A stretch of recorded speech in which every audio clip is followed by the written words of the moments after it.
जय माता दी दोस्तों, आज हम सुनने जा रहे हैं दुर्गा सप्तशती के चौथे अध्याय को। इस अध्याय के अनुसार सिद्धि की इच्छा रखने वाले पुरुष जिनकी सेवा करते हैं तथा देवता जिन्हें सब ओर से घेरे रखते हैं, उन जया नाम वाली दुर्गा देवी का ध्यान करें, क्योंकि माता की उपासना करने से जीवन के हर कष्ट, हर दुख दूर हो जाते हैं। शास्त्रों के अनुसार ऐसा माना जाता है कि जिस मनुष्य ने दुर्गा सप्तशती के पाठ को संपूर्ण अध्ययन कर लिया या फिर उस पाठ को पूर्णतः सुन लिया, उसके सभी दुख, सभी तकलीफ जीवन से दूर हो जाते हैं। आप सभी भक्तजनों से मेरा अनुरोध है कि दुर्गा सप्तशती के इस पाठ को अंत तक जरूर सुनें, और अगर मेरे द्वारा की गई व्याख्या आपको अच्छी लगे तो वीडियो को लाइक भी जरूर कर दें। दुर्गा सप्तशती के चौथे अध्याय में माता रानी के रूप का वर्णन करते हुए कहा गया है कि माता के श्री अंगों की आभा काले मेघ के समान श्याम है। वे अपने कटाक्षों से शत्रु समूह को भय प्रदान करती है। उनके मस्तक पर आबद्ध चंद्रमा की रेखा शोभा पाती है।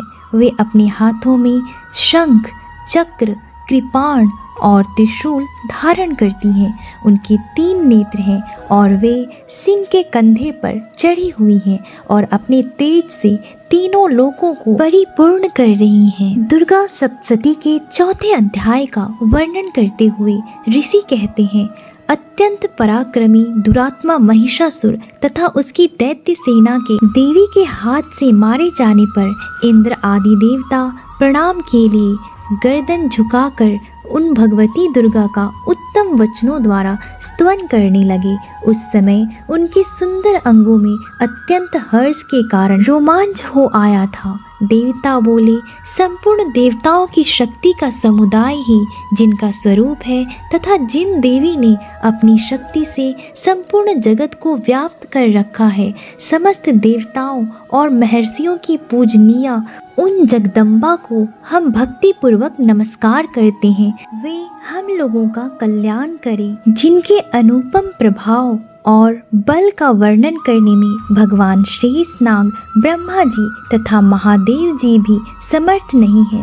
वे भगवती चंडिका संपूर्ण जगत का पालन एवं अशुभ भय का नाश करने का विचार करें। जो पुण्य आत्माओं के घरों में स्वयं ही लक्ष्मी रूप से, पापियों के यहाँ दरिद्रता के रूप से, शुद्ध अंतःकरण वाले पुरुषों के हृदय में बुद्धि रूप से, सत्पुरुषों में श्रद्धा रूप से तथा कुलीन मनुष्यों में लज्जा रूप से निवास करती हैं, उन आप भगवती दुर्गा को हम नमस्कार करते हैं। हे देवी, आप संपूर्ण विश्व का पालन कीजिए। हे देवी, आपके इस अचिंत्य रूप का, असुरों का नाश करने वाले भारी पराक्रम का तथा समस्त देवताओं और दैत्यों के समक्ष युद्ध में प्रकट किए हुए आपके अद्भुत चरित्रों का हम किस प्रकार वर्णन करें। आप संपूर्ण जगत की उत्पत्ति में कारण हैं। आप में सत्व गुण, रजोगुण तथा तमोगुण, ये तीनों गुण मौजूद हैं, तो भी दोषों के साथ आपका संसर्ग नहीं जान पड़ता। भगवान विष्णु और महादेव जी आदि देवता भी आपका पार नहीं पाते। आप ही सबका आश्रय हैं। यह समस्त जगत आपका अंशभूत है, क्योंकि आप सबकी आदिभूत अव्याकृता परा प्रकृति हैं। हे देवी, संपूर्ण यज्ञों में जिसके उच्चारण से सब देवता तृप्ति लाभ करते हैं, वह स्वाहा आप ही हैं। इसके अतिरिक्त आप पितरों की भी तृप्ति का कारण हैं। अतएव सब लोग आपको स्वधा भी कहते हैं। हे देवी, जो मोक्ष की प्राप्ति का साधन है, अचिंत्य महाव्रत स्वरूपा है, समस्त दोषों से रहित जितेंद्रिय तत्व को ही सार वस्तु मानने वाले तथा मोक्ष की अभिलाषा रखने वाले मुनिजन जिसका अभ्यास करते हैं, वह भगवती पराविद्या आप ही हैं। आप शब्द स्वरूपा हैं। अत्यंत निर्मल ऋग्वेद, यजुर्वेद तथा उद्गीत के मनोहर पदों के पाठ से युक्त सामवेद का भी आधार आप ही हैं। आप देवी त्रयी तीनों वेद और भगवती छहों ऐश्वर्यों से युक्त हैं। इस विश्व की उत्पत्ति एवं पालन के लिए आप ही वार्ता, खेती एवं आजीविका के रूप में प्रकट हुई हैं। आप ही संपूर्ण जगत की घोर पीड़ा का नाश करने वाली हैं। हे देवी, जिससे समस्त शास्त्रों के सार का ज्ञान होता है, वह मेधा शक्ति आप ही हैं। दुर्गम भवसागर से पार उतारने वाली नौका रूप दुर्गा देवी भी आप ही हैं। आपकी कहीं भी आसक्ति नहीं है। कैटव के शत्रु भगवान विष्णु के वक्षस्थल स्थल में एकमात्र निवास करने वाली भगवती लक्ष्मी तथा भगवान चंद्रशेखर द्वारा सम्मानित गौरी देवी भी आप ही हैं। आपका मुख मंद मुस्कान से सुशोभित निर्मल पूर्ण चंद्रमा के बिंब का अनुकरण करने वाला है और उत्तम सुवर्ण की मनोहर कांति से कमनीय है। तो भी उसे देखकर महिषासुर को क्रोध हुआ और सहसा उसने आप पर प्रहार कर दिया। यह बड़े आश्चर्य की बात है। हे देवी, वही मुख जब क्रोध से युक्त होने पर उदय काल के चंद्रमा की भांति लाल और तनी हुई भौहें के कारण विकराल हो उठा, तब उसे देखकर जो महिषासुर के प्राण तुरंत नहीं निकल गए, यह उससे भी बढ़कर आश्चर्य की बात है। क्योंकि क्रोध में भरे हुए यमराज को देखकर भला कौन जीवित रह सकता है। हे देवी, आप प्रसन्न हो। परमात्मा स्वरूपा आपके प्रसन्न होने पर जगत का अभ्युदय होता है और क्रोध में भर जाने पर आप तत्काल ही कितने कुलों का सर्वनाश कर डालती हैं। यह बात अभी अनुभव में आई है, क्योंकि महिषासुर की यह विशाल सेना क्षण भर में आपके कोप से नष्ट हो गई। सदा अभ्युदय प्रदान करने वाली आप जिन पर प्रसन्न रहती हैं, वे ही देश में सम्मानित, उन्हीं को धन और यश की प्राप्ति होती है। उन्हीं का धर्म कभी शिथिल नहीं होता तथा वे ही अपनी हृष्ट पुष्ट स्त्री, पुत्र और भृत्यों के साथ धन्य माने जाते हैं। हे देवी, आपकी ही कृपा से पुण्यात्मा पुरुष प्रतिदिन अत्यंत श्रद्धा पूर्वक सदा सब प्रकार के धर्मानुकूल कर्म करता है और उसके प्रभाव से स्वर्ग लोक में जाता है। इसलिए आप तीनों लोकों में निश्चय ही मनोवांछित फल देने वाली हैं। माँ दुर्गे, आप स्मरण करने पर सब प्राणियों के भय को हर लेती हैं और स्वस्थ पुरुषों द्वारा चिंतन करने पर उन्हें परम कल्याण बुद्धि प्रदान करती हैं। दुख, दरिद्रता और भय हरने वाली देवी, आपके सिवा दूसरी कौन है जिसका चित्त सबका उपकार करने के लिए सदा ही दयामयी रहता है। हे देवी, इन राक्षसों के मारने से संसार को सुख मिले तथा ये राक्षस चिरकाल तक नरक में रहने के लिए भले ही पाप करते रहे हों, इस समय संग्राम में मृत्यु को प्राप्त होकर स्वर्ग लोक में जाएं। निश्चय ही यही सोचकर आप शत्रुओं का वध करती हैं। आप शत्रुओं पर शस्त्रों का प्रहार क्यों करती हैं? समस्त असुरों को दृष्टिपात मात्र से ही भस्म क्यों नहीं कर देती? इसका एक रहस्य है।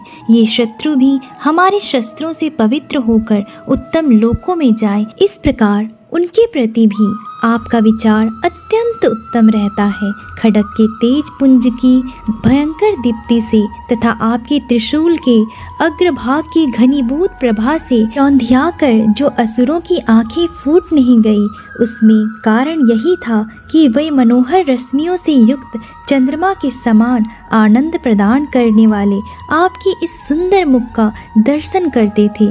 हे देवी, आप शील दुराचारियों के बुरे बर्ताव को दूर करने वाले हैं। साथ ही यह रूप ऐसा है जो कभी चिंतन में भी नहीं आ सकता और जिसकी कभी दूसरों से तुलना भी नहीं की जा सकती, तथा आपका बल और पराक्रम तो उन दैत्यों का भी नाश करने वाला है जो कभी देवताओं के पराक्रम को भी नष्ट कर चुके थे। इस प्रकार आपने शत्रुओं पर भी अपनी दया ही प्रकट की है। वरदायिनी देवी, आपके इस पराक्रम की किसके साथ तुलना हो सकती है? तथा शत्रुओं को भय देने वाला एवं अत्यंत मनोहर ऐसा रूप भी आपके सिवा और कहाँ है। हृदय में कृपा और युद्ध में निष्ठुरता, ये दोनों बातें तीनों लोकों के भीतर केवल आप में ही देखी गई है। हे माते, आपने शत्रुओं का नाश करके इस समस्त त्रिलोक की रक्षा की है। उन शत्रुओं को भी युद्ध भूमि में मारकर स्वर्ग लोक में पहुंचाया है तथा उन्मत्त दैत्यों से प्राप्त होने वाले हम लोगों के भय को भी दूर किया है। आपको हमारा नमस्कार है। हे देवी, आप शूल से हमारी रक्षा करें। अंबिके, आप खड्ग से भी हमारी रक्षा करें तथा घंटा की ध्वनि से और धनुष की टंकार से भी हम लोगों की रक्षा करें। हे चंडिके, पूर्व, पश्चिम और उत्तर दिशा में आप हमारी रक्षा करें तथा ईश्वरी, अपने त्रिशूल को घुमाकर आप उत्तर दिशा में भी हमारी रक्षा करें। तीनों लोकों में आपके जो परम सुंदर एवं अत्यंत भयंकर रूप विचरते रहते हैं, उनके द्वारा भी आप हमारी तथा इस भूलोक की रक्षा करें। हे अंबिके, आपके कर पल्लवों में शोभा पाने वाले खड्ग, शूल और गदा आदि जो अस्त्र हों, उन सब के द्वारा आप सब ओर से हम लोगों की रक्षा करें। ऋषि कहते हैं, जब इस प्रकार देवताओं ने जगन माता दुर्गा की स्तुति की और नंदन वन के दिव्य पुष्पों एवं गंध चंदन आदि के द्वारा उनका पूजन किया, फिर सबने मिलकर जब भक्ति पूर्वक दिव्य धूपों की सुगंध से निवेदन की, तब देवी ने प्रसन्न वदन होकर प्रणाम करते हुए सब देवताओं से कहा, हे देवतागण, आप सब लोग मुझसे जिस वस्तु की अभिलाषा रखते हो उसे मांगो। तब देवता बोलते हैं, हे भगवती, आपने हमारी सब इच्छा पूर्ण कर दी। अब कुछ भी बाकी नहीं है, क्योंकि हमारा यह शत्रु महिषासुर मारा गया है।